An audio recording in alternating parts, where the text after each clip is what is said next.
ক্ষমতাচ্যুত শেখ হাসিনা ভারতে বসে গোপন মিশন শুরু করেছেন।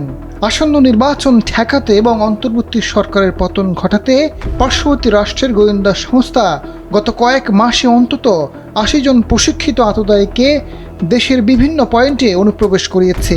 এর মধ্যে প্রথম বলি হিসেবে ইনকিলাব মঞ্চের মুখপাত্র ও ঢাকা ৮ আসনের স্বতন্ত্র প্রার্থী শরীফ ওসমান হাদিকে গুলি করা হয়েছে। বিষয়গুলো নিয়ে এমন চাঞ্চল্যকর তথ্য জানিয়ে ফেসবুকে পোস্ট দিয়েছেন সাংবাদিক জুলকারনাইন সায়ের। এদিকে কার্যক্রম নিষিদ্ধ আওয়ামী লীগ এরই অংশ হিসেবে জ্বালাও পোড়াও কর্মসূচির ছক এঁকেছে।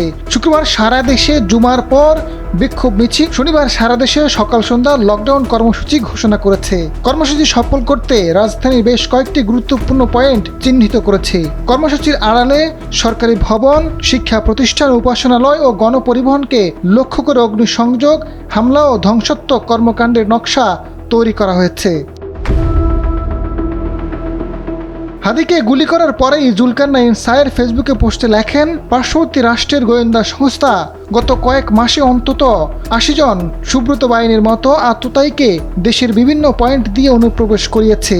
আন্ডারওয়ার্ল্ড, কুষ্টিয়ার মেহেরপুর অঞ্চলের চরমপন্থী গ্রুপ এক হয়ে নির্বাচনকে সামনে রেখে বিভিন্ন প্রার্থী ও কেন্দ্রীয় নেতা, এলাকার জনপ্রিয় ব্যক্তিদের টার্গেট করে হত্যা ও সহিংসতার ঘটনা ঘটানোর পরিকল্পনা চূড়ান্ত করেছে।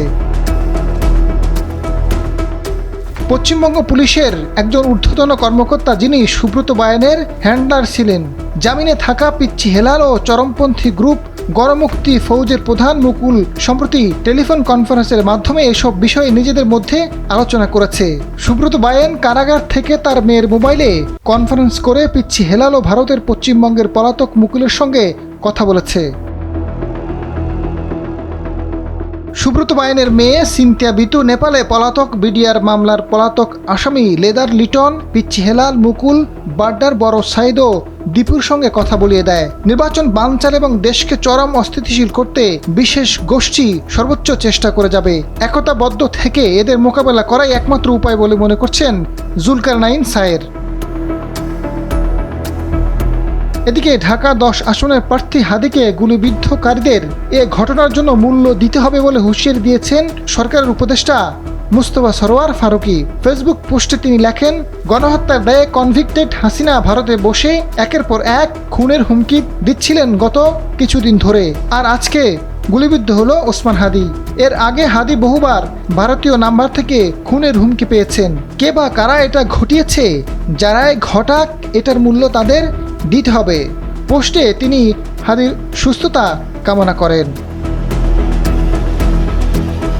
আজাদ ফারুক, সময়ের আলো।